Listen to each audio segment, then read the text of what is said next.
All right, fucking do this thing. Okay. I'm Bia, I'm Katie, live live from from our our living living rooms. rooms. It's It's Twilight Twilight tonight. tonight. Bow, bow, bow, bow, bow, bow, bow, bow. Hi, everybody. I'm Bia. And I'm Katie. Yes, that's Katie. And we are reading a book that many of you might know. It is called Maybe. Twilight by Stephenie Meyer. But yeah, we're so excited. Yes, I'm so excited to do this. Honestly, I don't think I've gotten further than like the first five chapters, like literally ever in my whole life. So I'm really excited to go beyond and crack open New Moon.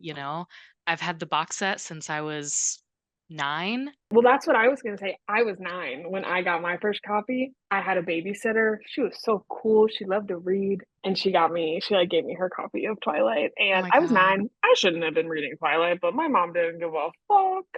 And yeah, I read the whole book. I didn't understand it because I was 9, but that's the last time I read it. I literally have not read it since then. So this is like it's Wow. basically like the first time because who remembers stuff from when they're 9? Yeah. Not me. Just like Bella, we're sort of Yeah, starting this book off like virgins. so true, Mia. Thank you so much for that. Twilight was, let's see, first published in 2005. And I wanted to share to all of our viewers or listeners um, the hardcover edition, which was published in 2005, comes with these fun big bookmarks. They're about the size of a whole page, it's about For anyone 8 that by is 10. listening, it is the Apple cover, but with no Twilight, no words on it, just the Apple cover. Yes, just some sexy hands holding a big red apple. I think I tossed the cover somewhere. I have like the paper cover on it, but I That's okay. I wrote have some something to bullshit. say. Yes, please. Oh, sorry. You did right bullshit. This is quick. I bought this from the thrift store, this book. And it says there's a sticker on it. It says that little sticker says soon to be a major motion picture. So this came out before the movie did. Oh Well, my obviously the God. book came out, but like this one. Something I do appreciate about Twilight is that the covers haven't changed, I don't think. Yeah, they don't need any kind of reworking. Well, no, wait. She did change them a couple Oh my years God. ago, I think. Okay, Um, I'm gonna look up. Maybe I think when she released Midnight Sun, I believe. I also could be totally wrong if I'm being honest. Oh my I know when God, I you're first right. right? They have giant writing on them. Okay, Yes, it's weird. So yeah, that I have one more comment about the like the physicality, the physical please, book. please, please.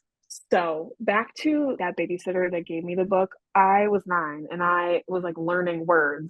So the back of the book, I'm gonna read it. It says about 3 things I was absolutely positive. First, Edward was a vampire. Second, there was a part of him, and I didn't know how dominant that part might be, that thirsted for my blood. And third, I was unconditionally and irrevocably in love with him. So that last line, that's what got me. The word irrevocably, I had to Google it or like look it up in a dictionary. I don't know, I had to look Yeah. it up. And I felt so grown up. I was like, wow, I know what irrevocably means because I'm reading Twilight because I'm a grown up. But I was 9. So I remember also looking up what irrevocably meant, but genuinely, I like you heard me just now, I can barely pronounce it. So imagine when I was 9. I'm pretty sure So, it just means like irreversibly. oh, If I'm wrong. Like damn, okay. irrevocable. It's never being revoked, you Oh, know? does it come from revoke? Not possible to revoke. Yeah. Okay. There's our Vocabulary lesson. vocabulary lesson. I almost said dictionary lesson. Okay. I would like to just final thing, I'm so sorry.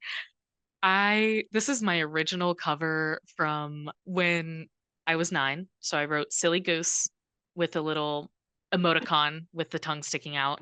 And then also I wrote Ed Hardy on. So this is written Ooh. in Sharpie on the paper cover that goes on the hardback, and it has a skull and crossbones. It is not good. For those of you listening, it looks like a child did it. So, it just makes it extra special. I can't Now that believe that I've you were an Ed Hardy girl.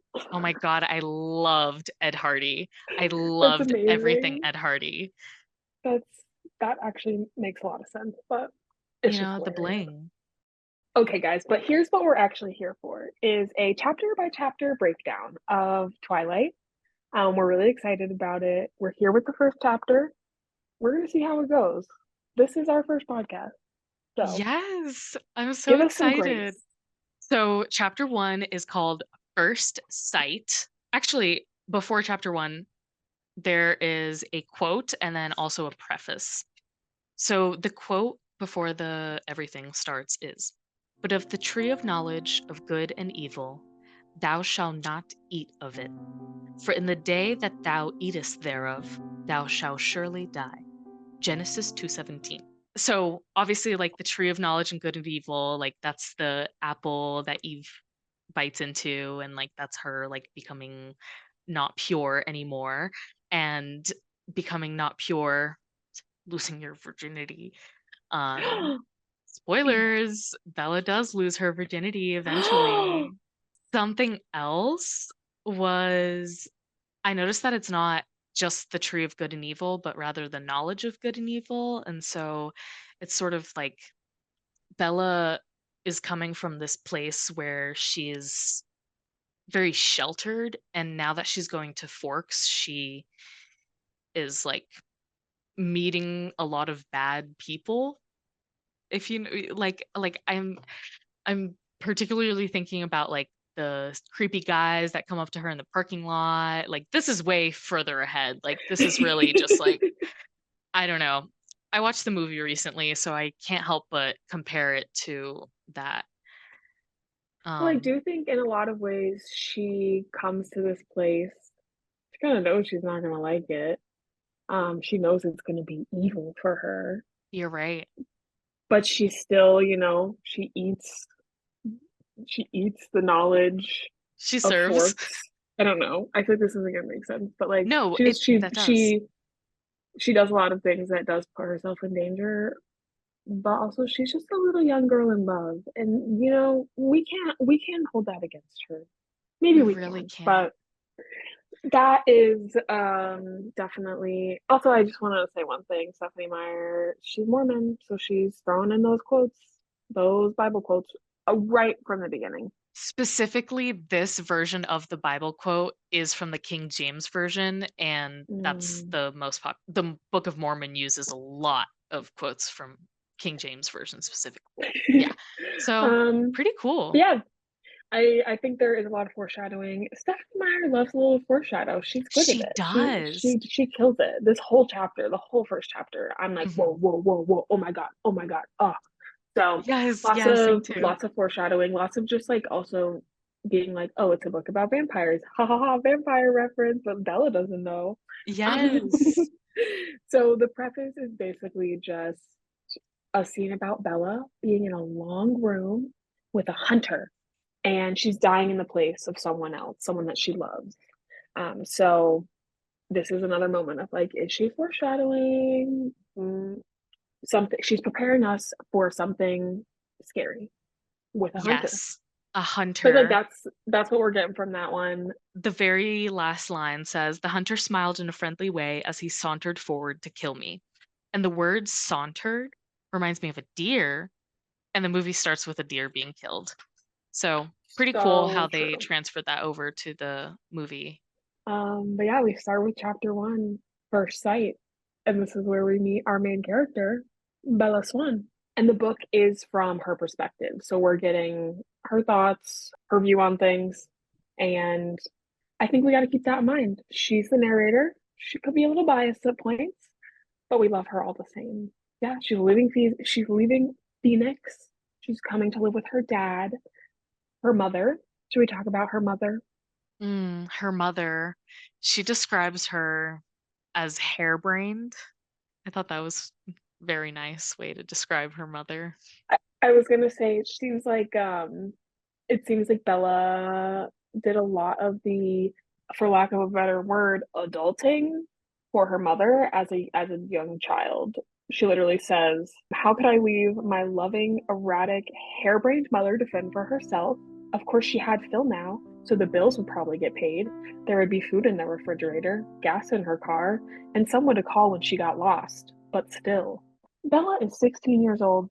Why is she making sure that there's food in the refrigerator?"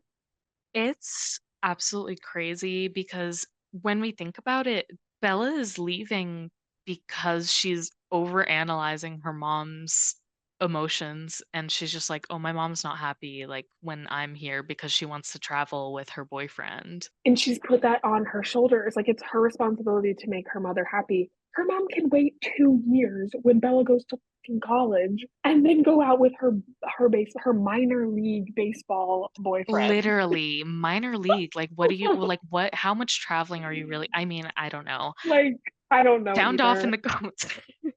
Any of you know any minor league baseball players? She loves her mom. I feel like she doesn't hold this against her mom, but we find out very quickly that like she doesn't really like her. I don't think she doesn't like her dad. She spends the summers with her dad and she hated Forks. She made him start coming to or going to California with her instead because she fucking hated Forks. Yeah. So she's really upset to be in Forks, but she has to do it for her mother. She said that Charlie's her dad.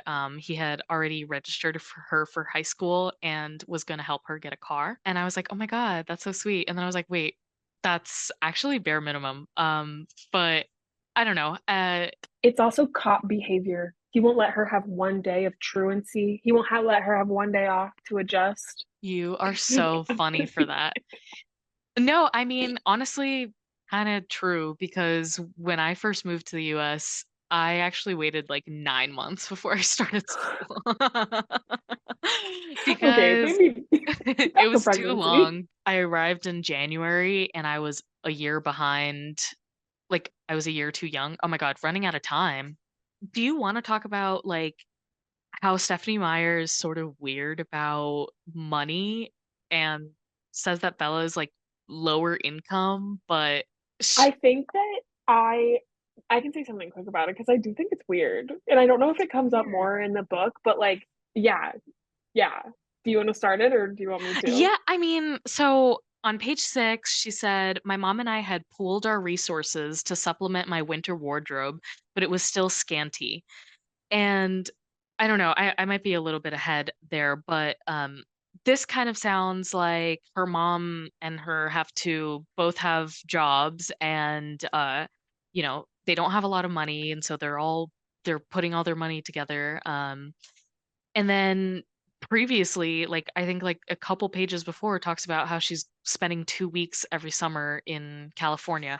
Maybe that is like her only vacation and she saves up all year, but it's pretty expensive. That's a long Well, time. I think it is just like that's probably Charlie paying for that. He probably saves all year for it. But she does talk about when she goes to her first day of high school, there's also getting ahead, but it's a very small detail that her and her mom lived in the poorer part of Phoenix. Hmm. And she keeps talking about this, but my whole thing is that Bella has these weird expectations.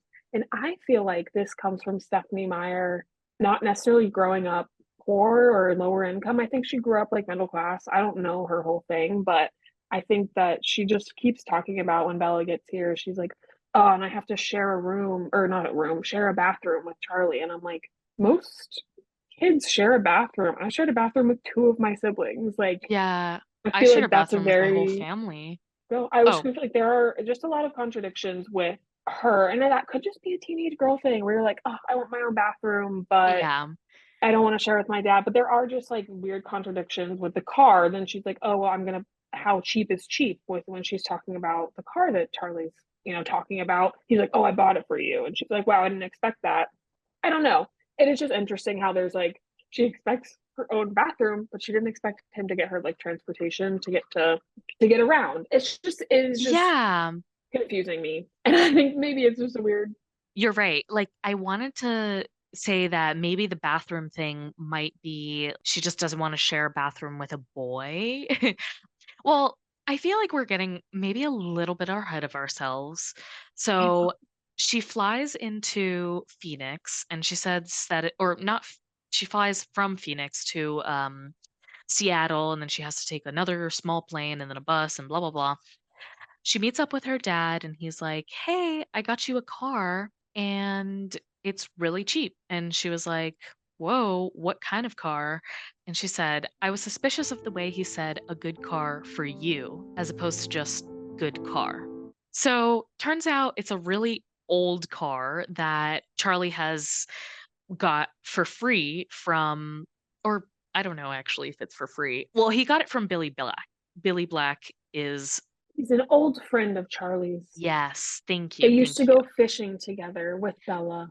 Yes, and she called that a painful, unnecessary memory. So What a that's really bitch. sweet of her. Well, Billy's in a wheelchair now, so he can't drive anymore, and he gave her the truck. And this is really funny. So she asks, "What year is it?" And he's like, "Oh, well, Billy's done a lot of work on the engine, so it's like only a few years old." And she said, "I hope he didn't think so little of me as to believe I would give up that easily." "When did he buy it?" she asked. "He bought it in 1984, I think." That's my Charlie voice. "Did he buy it new?" Um, well, no. I think it was new in the early 60s or late 50s at the earliest. So this is a 50-year-old car, maybe a His 60-year-old car. old ass car. Like, what?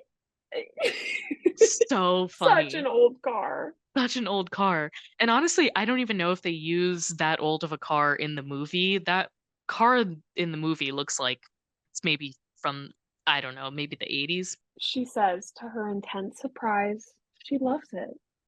Yes. So it ends up being such a nice gesture. And I think it's really funny because when she is thanking him for it, she says, Charlie wasn't comfortable with expressing his emotions out loud. I inherited that from him. So I was looking straight ahead as I responded. That's really nice, Dad. I really appreciate it. I don't know. Their relationship is just so funny to me because they're both so awkward They and like are both so awkward. repressed. And it just reminds me of like the relationship I have with like that like an uncle. Like when I was like 12, it was like that weird not weird uncle, but just like the uncle I would see every once in a while. And like I don't really know him. They act like they act like they don't know each other. And I know she doesn't live with him, but it's just so funny and awkward to me. She begged her mom to let her do this basically. And then the whole time she's not complaining outwardly like to her father, but just all of her thoughts, she's like, I hate this place. Like it's too green. It rains so much. The sound of the rain is awful. And I'm like, everyone loves the rain. Like But you not know the rain, but the what's sound of the rain. Going to mm-hmm, sleep. Mm. mm-hmm. It's so funny that you say that because we were talking earlier about how she's just so mopey and she's just a little teenager. And like, I just think about myself at 17 and I probably would have been like, damn, it rains so much here. I hate the rain. And also, I hate green stuff and I hate this. I literally have a bunch of notes in my book where I just write such a teen. So this is one of them. No need to add that my being happy in Forks is an impossibility. And then the next one is now my horrific day tomorrow would be just that much less dreadful. It's so wordy. Every sentence is so wordy. Right around that time that she's saying, her horrific day is going to be less dreadful, she says about the car, "It was one of those solid affairs that never gets damaged. The kind you see at a scene of an accident, paint unscratched, surrounded by the pieces of the foreign car it had destroyed." In the movie, when she sees the car for the first time, we get a very iconic scene of her. She's meeting Jacob for the first time, and Jacob was the one that worked on the engine. And Jacob is like walking around the car, and she opens the door and hits him. And she's like, "Oh, sorry." And you know what scene I'm talking about? Yeah, I know what scene you're talking about. Oh, come on. Oh my Oh god. my gosh. This is perfect. He was joking. Oh, sorry. That whole scene. Oh my gosh. This is awesome. Why does she talk like that? No, it's like she's holding back a fart. But yeah, basically back to the book, y'all. She moves in. Her dad has gotten her a car. She puts her stuff away. Her childhood bedroom looks the exact same. It literally has the rocking chair that she From had her in there baby as a days. baby from her baby days. That's what she She says. says That's baby so funny. days. The rocking chair from my baby days was still in the corner. Who says And then that? this is where she talks about the bathroom. She says, there was only one small bathroom at the top of the stairs, which I would have to share with Charlie. I was trying not to dwell too much on that fact. Girl, So it's weird. gonna be okay. There's two of you. Like, that is some only child bullshit. You know what? You're She's right. like, I don't get my own bathroom. That's not a rich or poor thing. It is an only child thing. We figured it out. Maybe That's yep. Stephenie Meyer is a perfect writer. And I think that we'll just have to see if that issue comes up later. yes, She goes to school. She says, or not yet, sorry. She's talking about Forks, and she literally says there's a total of 357, now 58 students. That's a damn small high school. it's so small. That's scary. I know that we both went to schools. My school had around 2,000 people, maybe a little under. I know yours had a bunch. So Oh my God, yeah. I mean, we that's had like unfathomable to me. 650 people just in my graduating class. I did want to say on page 9, she is, again, very funny. I think she's actually maybe the most hilarious person ever. She goes, "It was nice to be alone, not to have to smile and look pleased. A relief to stare dejectedly out the window at the sheeting rain and just let a few tears escape. I wasn't in the mood to go on a real crying jag. I would save that for bedtime, when I would have to think about the coming morning." Literally, I was going to say this, Bia. Why is she so funny in this book? In the movie, she's So not funny at all. But there are no. like so many moments where I'm like, why is she so funny? But also, she's autistic, right? Because I literally have another note here. I said Bella autistic question mark. Because there's just like multiple, because she has a not like other girls complex in a lot of ways, but I think some of that just comes from her like trying to fit in like what she thinks is the right way. Because she says up here, maybe if I looked like a girl from Phoenix, I could work this to my advantage. Like people from places don't look necessarily a certain way. Like I know what she means, like, oh, I'm in the sun, I should be tan, but like I think she has this idea of what people should look like, but that's not actually reality. And she says, but physically, I'd never fit in anywhere. I should be tan, sporty, blonde, a volleyball player, or a cheerleader, perhaps. All the things that go with living in the Valley of the Sun. Like, I don't know, that just feels like a movie interpretation of Phoenix, and she lived there. So it just like, I think she sees the world and sometimes like of how she thinks it should be, which feels like an autistic trait to me. But I think you're absolutely correct because every time that I read this, I mean, even going down on lower on page 10, she said, "Facing my pallid reflection in the mirror, I was forced to admit that I was lying to myself. It wasn't just physically that I'd never fit in. And if I couldn't find a niche in a school with 3,000 people, what were my chances here?" So I guess she's coming from a really big school and she never had any friends there. And then literally the next line is why I said Bella autistic, because it says, I didn't relate well to people my age. Maybe the truth was I didn't relate well to people, period. Even my mother, who I was closer to than anyone else on the planet, was never in harmony with me. Like, that's sad. I feel bad for her. Like, that's really sad that she's never felt like she's on the same page as even her mother. Literally, I say honestly very sad in my comment. I said she cares for her mom and can feel a disconnect, so she flees to be with Charlie because he doesn't hover and doesn't share his emotions. Now she has basically no one. And we're already getting too much into it, but also I think subconsciously she knows her mother doesn't take care of her, but that Charlie will. Not necessarily in the way she like her teenage brain wants her to, because like you want that freedom, that kind of carefree parent, but Charlie's going to make her have a curfew and like make sure she has dinner. And I guess she kind of cooks dinner, but like there is, I think He gives her pepper spray in the movie. I was gonna say they're both not perfect parents in a lot of ways, and I think Bella does a lot of taking care of herself, but at least Charlie can pay the fucking bills. Okay, Yeah. yeah. Yeah. We're feeling bad for Bella right now. Sad Bella. Sad Bella. I love Bella. Breakfast with Charlie was a quiet event. They're both just little quiet people. Yeah.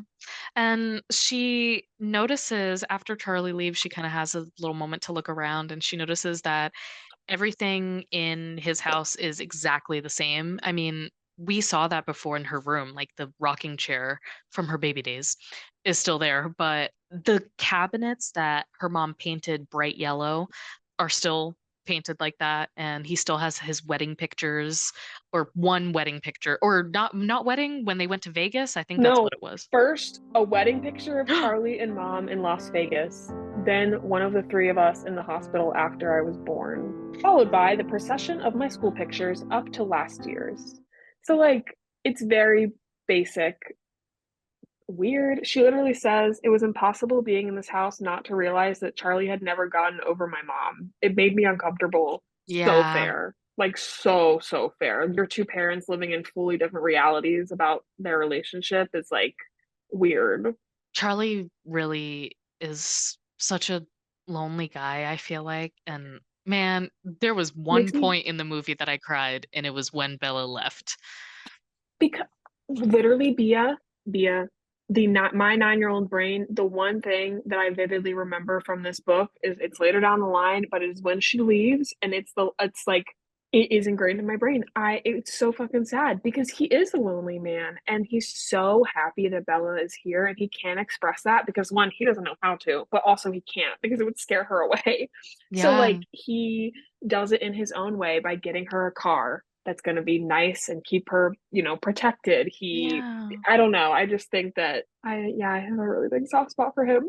Okay. Yeah, I really do too. He's so sweet. But she finally gets to school. We're finally Yes, at school. finally. Getting there. Oh, she does say when she gets to the school, the school kind of looks like a bunch of houses. It doesn't really look like a school. And she says, "Where was the feel of the institution?" I wondered nostalgically. Where were the chain link fences?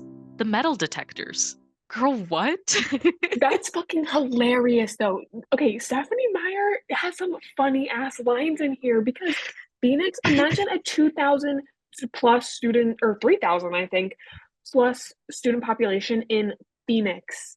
I don't know much about Phoenix, but I can just imagine that it is a lot compared to this tiny ass little town that probably has, it seems like they've just added on like little housing additions every Yeah. time like 10 new students get born or something because it's such a small town. Like they're like, Every okay, time they're we had 10 born. we had 10 babies born this year, and 14 years they're gonna be at the high school. We gotta start planning. So it is That's it too is probably funny. but that is so funny. Where was the feel of the institution? So angsty. So she goes to the front office and she's given like a slip that she needs to sign. So weird. Every class needs to sign it to like make sure she goes there, I guess. She's just gonna skip. Again, she has a little moment of, I don't know, this is sort of not really important to mention, but she said plants grew everywhere in large plastic pots indoors, as if there wasn't enough greenery outside. She's so She goofy. hates it. She literally hates it. Earlier, she says on page 8, it was too green, an alien planet. Hmm. You don't like the green, you like the desert. Like, look, everyone's got their own cup of tea, but you can't look at a beautiful forest and tell me that that shit is not amazing. Ugh. And like she's like 50-50 on it because on page 8, like right before, she's like, it was beautiful. I also think when she says it was too green, an alien planet, I guess it doesn't necessarily mean like alien in a bad way. It's just foreign to her. So maybe she's a little overwhelmed. Okay, I'm trying to cut her some slack. But No, anyway, you're right. she clearly doesn't like normal people things, which is totally fine and dandy. Maybe not normal, that's not the best word. She doesn't like average things that most people like. Yes. She's not like other girls. I do have one thing to say. She again talked. This is where she says, "At home, I've lived in one of the few lower income neighborhoods in the Paradise Valley district. It was common to see a new Mercedes, but here there was only a shiny Volvo." that's amazing. And then she's, working herself up to go into for the first day. And this got me so hard. She says, no one was going to bite me. Yet. Literally, like that is Stephenie Meyer. If I was Stephenie Meyer and I typed that in, I would be giggling at myself. Oh my God. And also, I just have to say, we know whose Volvo that is. Exactly. We know whose Volvo that is. I don't know. Volvo was kind of a sexy car, if you ask me. Whatever. He makes it sexy. And she has this big, hunking, like orange. It's huge. This like the biggest car. It's so big.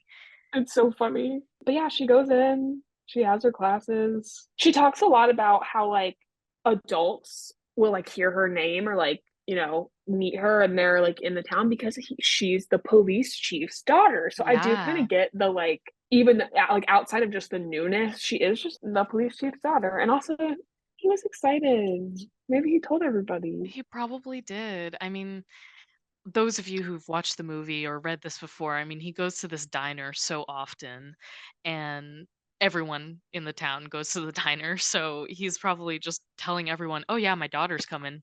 My daughter's coming. He's just cute. But I mean, that's her first class. This is where she meets what's his name? The guy that Eric. She describes as a gangly boy with skin problems and hair black as an oil slick. I'm sorry, that is crazy. That is a crazy way to describe someone that you are meeting for the very first time. She says that he looked like the overly helpful chess club type. I did want to say one thing. So I did listen to a couple of episodes of the Remember Twilight podcast, and they mentioned that Bella's name, Isabella Swan, or Bella Swan, means beautiful swan. And it reminded them of the ugly duckling and how she's sort of, she's in this little awkward phase right now. And in the future, she becomes a beautiful swan. That's so interesting because you said beautiful swan and ugly duckling, and I immediately thought like she actually is the beautiful swan because everyone is fawning over her right now. Like all these guys love her. But you're right. I guess she does like she blossoms and she becomes the beautiful swan once, later. But I think she can't see herself as like, beautiful right now, but all these little teenage boys can. I know. Everyone is obsessed with her. This page, Mia. This is the page where she starts being so funny. So she's just like talking to Eric, whatever, they're walking to class. And he goes, you don't look very tan. She goes, my mother is part albino. And he just like doesn't get it. And I don't know. I just like wish they would have given her more of a sense of humor in the movie because she's like so dull in the movie, but she is so dull. In the movie, she says, yeah, I guess that's why they kicked me out. That was maybe the funniest thing that she said the whole movie. She starts to like enter or recognize people because it's a school of less than 400 people. So she sees the same people everywhere, I'm assuming. And this was also a really another funny line. It's just honestly at this point, it's just Stephenie Meyer being funny. But she goes, I tried to be diplomatic, but mostly I just lied a lot. People were asking her questions. That is so funny. And that really like it solidified for me that like she's not really an asshole. She's just trying to fit in and she doesn't want to put that much effort into fitting in. She says, I couldn't remember her name, so I smiled and nodded as she prattled on about teachers and classes. I didn't try to keep up. So I think even though it sounds like she's an asshole. The stuff with Jessica, she's like, I hate this bitch right off the like she literally multiple times is like, I don't even want to remember like this. I'm not even listening to what she said. Crazy. Literally. So she says, oh, I didn't try to keep up with, what Jessica was saying. I didn't try to remember her name. And then she says, we sat at the end of a full table with several of her friends who she introduced me to. I forgot all of their names as soon as she spoke them. That is a crazy thing to say. That's crazy. Oh, she shouldn't say it, but that's a crazy thing to think in your head. That's so she's very relatable. But then the next page, that is when she first sees them. Oh, before we mention that, in the movie, there's this whole scene where, she's sitting at the lunch table and Mike is like, oh, I see you met my homegirl. And Eric's like, oh, your homegirl. And then some third guy freaking runs in and he kisses Bella on the cheek and he goes, my girl. Whoa! So maybe Slow you're your right. roll. She is the beautiful swan, and she's also all the ducklings. I don't know. She's everything. Right after that moment, she says, "It was there, sitting in the lunchroom, trying to make conversation with 7 curious strangers, that I first saw them." She notes that they weren't talking, they were not eating, they all had untouched food on their trays, and they were not looking at her like everyone else in the whole fucking school. So she's like, hell yeah, a reprieve. I can stare at these people without them staring back. She described them as paler than her, the albino. And so she's silly. She's goofy. She plays around. She She is likes to just keep it silly, fun. and that's just in her head, like, that's just her thoughts, so she's Hmm. just, like, goofing with herself.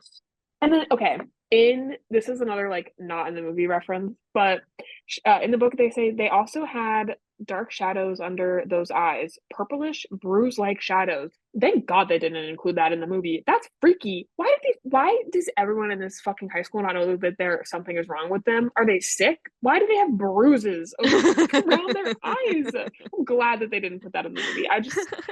That was wild to me. She said, as if they were suffering from a sleepless night. Yeah, every single day. But She yeah, describes them as inhumanly beautiful. So that's a little bit of, we know they're not human, they're vampires. or painted by an old master as the face of an angel. That's wild. The angel sort of, there's a lot of motifs of purity and whiteness, not like race wise, but just like bright white, pure light. Who knows? Maybe even a little race wise, Oh, because maybe it there's is a race bunch of white wise. people in this book. I don't You're know. I feel like right. they just talk so much about her skin in this first chapter, Yeah, like her paleness. But she's so pale. I also feel like sometimes books are just like weird about skin. They'll be like this olive. I would also like to mention that Bella is a bicon. She said it was hard to decide who was most beautiful, maybe the perfect blonde girl or the bronze haired boy. So if Rosalie had been bisexual or lesbian, I would like to believe that Bella would have ended up with her. Like so true. Also, Rosalie didn't fucking despise Bella for a number of reasons. And then she also points out more weird behavior. They were all looking away from each other, away from the other students, away from anything in particular, as far as I could tell. They're just basically playing with their food. I don't know. I like, why is no one not more concerned? Like, why is no one else like, what the fuck is wrong with these people? But also, it's the early 2000s and no one's eating probably. So You're so right. So they were actually just in vogue. they're Oh just my God. models. Wait, that's so funny that I said in vogue because I was going to mention she says that they had the kinds of names that grandparents had, but maybe that was in vogue here. Small town names. And again, Stephenie Meyer has some fun little foreshadowing things. And I mean, they are old enough to be grandparents. I didn't think I like maybe this is just me and I was like these names have just been ingrained in my brain since I was a child, so they don't seem old to me, but like Edward, Edward? Emmett, Alice, they don't seem that old to me. Like I know Alice's. Do I you know a know an couple Edward? Emmets. Harry Edward is a Edward real. Styles. Goodbye. Moving Like on. I think that there's probably a lot of British people named Edward. Oh, Like you might be right. okay, I don't know. I just Edward reminds me of like John and Charles and like those kinds. Obviously, they're like king names, and I feel like those are Yes. still so common because. But Mm, that was just a weird. That was just a me. That was just me being like, huh. I don't think these are actually grandparent names. moving on. But compared to Jessica, though, she's right. They're very grandparenty. Like compared to like a Jessica or a Brittany, that's what. Well, this is when Bella learns the names of all these beautiful people she's looking at because she's like, what's up with that table?" And then Jessica breaks it down and she's Hmm. like, "Oh, they're all together. They live together, but like, Emmett and Rosalie are dating Jasper and Alice." She goes over the whole foster kid situation. And then finally Bella kind of asks, what about the other one? What about The the one single that's one single? and hot and beautiful. She also finds out they just moved here, which she's like, oh, I'm not or not just moved here. They moved here 2 years ago. So she's like, oh, I'm not the only one that didn't grow up here. Yes, she says she felt a Um, surge of pity and relief. because she wasn't the only newcomer, and Yeah. also because, she knows what it feels like to be an outsider. Clearly not accepted.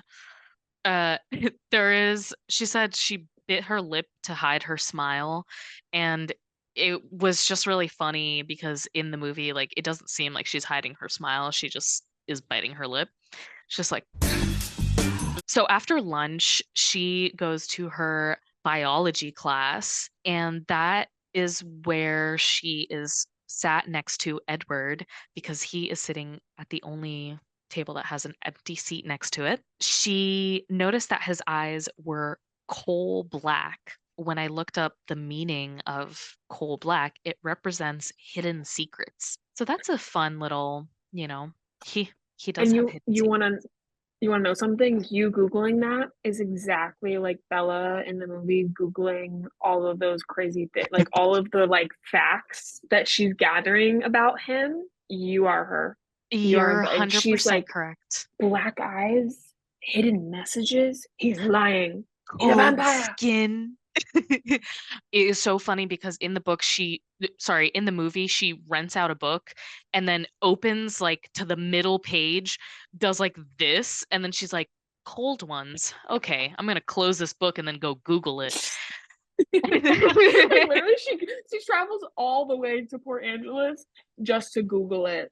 Anyway, in the book, sorry, in the movie, a fan is like blowing and it like blows the scent of her onto him. And every time that I have read this and every time that I remember it, I always picture it as being subtle and he's like, ooh, he's trying to be subtle about it. But in the movie, he looks like he is ill and is going to throw up any second. He literally says, he stared at me again, meeting my eyes with a strange expression on his face. It was hostile, furious. Like, obviously, she's reacting and she's like, what the fuck is going on? But, like, I would go crazy. I would be like, what the fuck did I do to this guy? Yeah. Because immediately there's just no, and then she sees his cold black eyes, and that is just terrifying. And the whole time he's gripping, she can see his like veins like popping Yeah. out. It looks like he's really disgusted at a smell, and so she smells her hair and she's like, it smells like strawberries, the scent of my favorite shampoo. And I looked that up, and strawberries represent purity, sensuality, fertility. Imagine if it was just her shampoo and he was so pissed. He He just hates fucking hates strawberries. He strawberries. just fucking, he's like, strawberry shampoo, pretty basic. Why Oh. not some Garnier Fructis? I walked into my friend's apartment a couple days ago and she was using the Garnier Fructis heat spray, like heat protector. And when I tell you, I was transported back to middle school when I would just straighten my hair all the time because that is what I would use. And it has the most distinct smell. But yeah, anyway, shout out to Garnier Fructis. But yeah, she literally says, I could see his hand on his left leg was clenched into a fist, tendons standing out under his pale skin. And I wrote, what the fuck besides that? Because that's crazy. She does notice his big muscles though. She's like, Yes. She's like, a oh, little he more actually muscle. is not that little compared to his giant brother. I mean, Emmett. Ugh, Listen, Emmett okay. was it for me. I have chills thinking about Emmett. His wig is um, awful in the movie, but he definitely does it but for me. but that but that body. Okay, I'm done objectifying him. She keeps looking at him. The entire class is him staring at her. It's a very long moment.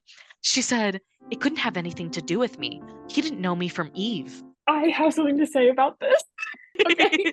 So this phrase, he didn't know me from Eve, he didn't know me from Adam.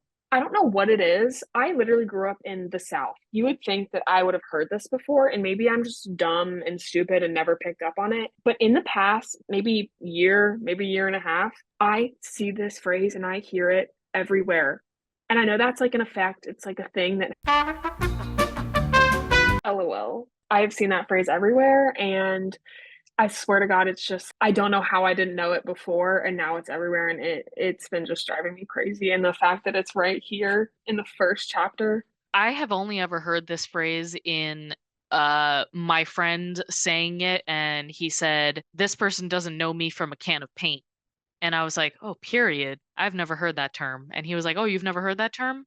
That one honestly makes more sense to me because the first time I saw it, it was, he didn't know me from Adam. And I was like, who the fuck is Adam? I was so confused because with Eve, it makes more sense. I feel like I hear Eve and I immediately think of the Bible, but I hear Adam and I'm like, Adam Scott, Parks and Like who? who? Adam who? Adam, your friend? Adam on your football team? I don't know. Right after this, she says, I flinched away from him, shrinking against my chair. The phrase, if looks could kill, suddenly ran through my mind. And I think it's funny that Stephenie Meyer wrote it like this because I think she just had that phrase in her head and she was like, how can I use this? I mean, she's right. You know, Edward is very capable of killing someone. And we see that a little later in the book. He's really sexy. Foreshadowing. Ooh. After that, you know, Mike comes up to her and he's like, what did you do to Edward? And she's like, fuck. So I guess it was just me. Mike says something that he says, if I were lucky enough to sit by you, I would have talked to you. Loser. All of the boys, they are so thirsty for Bella. And Like, Bella is not having any of it. And I completely get it because they're making fools of themselves. But she walks into the office to return her slip. Oh, before she returns her slip, she actually she goes to PE. And she right. says a little funny thing. She says, at home, only 2 years of PE was required. Here, PE was mandatory all 4 years. Forks was literally my personal hell on earth. She's so silly. I Also, thought that she's was a so really real nice. for that. She is so She's real. real for that because I took 1 year of PE in high school, enough for me. We were required all 4 years, but if you took a sport, then it counted. That's good. But that's so wild. I mean, I guess I get it, like fitness, but that's a lot. But yeah, she also, the reason she had to do that dumbass little slip thing is so Stephenie Meyer had a reason for her to go back to the office and hear him being a little bitch. So she walks into the office, she returns her slip, and she sees none other than Edward Cullen standing there talking to the receptionist, basically arguing with her, being like, please trade me out of 6-hour biology. Please, please, please. I just, any other time, please. And it's not happening. It's fucking high school. It's a small high school. It's not happening. The door opened because a girl walks in. The wind flutters Bia's scent over to him, and he glares You said at Bia. her. You're so funny. Oh, Bella's. Wait, I feel like I'm there.